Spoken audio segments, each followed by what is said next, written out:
নমস্কার বন্ধুরা, আজকে আমি আমার নতুন কেনা দুটো জিনিস দেখাবো। সেটা দু রকমের ঘড়ি। তো ঘড়ি দুটো দেখলে আপনারা বুঝতে পারবেন আমি কেন সেই ঘড়ি দুটো দেখাতে চাইছি আপনাদের এবং কেন এই ভিডিওটা আজকে বানাচ্ছি। প্রথম ঘড়িটা হচ্ছে বৈদিক ঘড়ি।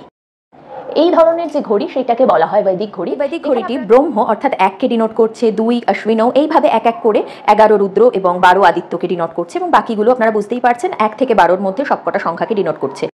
তো এই হচ্ছে আমার সেকেন্ড ঘড়ি। এটা আমি আমাদের এখানে লোকাল একটা দোকান থেকে কিনেছি। এটাকে স্টেশন ঘড়িও বলা হয়। এটার একটা সাইডে রয়েছে রোমান হরফে লেখা, ঘড়ির সব কাঁটাগুলো 1 2 3 4 করে 12 অবধি পুরো রোমান হরফে লেখা, এবং এটার সালটা আপনারা দেখতে পাচ্ছেন 1792। আর এই ঘড়িটারই আরেকটা দিকেও রয়েছে ঘড়ি। এই ঘড়িগুলোকে স্টেশন ঘড়ি এই কারণেই বলা হয়। এটা এরকম ঝুলন্ত অবস্থায় রয়েছে, স্ট্যান্ডটাও ঘড়িটার সাথেই ছিল। এদিকটায় নর্মালি 1 2 3 4 করে 12 অবধি লেখা, এবং এখন টাইম দেখতেই পাচ্ছেন 5টা 25 বাজে। এই ঘড়িটার বিশেষত্ব হচ্ছে এই ঘড়িটায় কোনো সেকেন্ডের কাঁটা নেই। তো এই ঘড়ি দুটো আপনাদের কেমন লাগলো আমাকে অবশ্যই জানাবেন।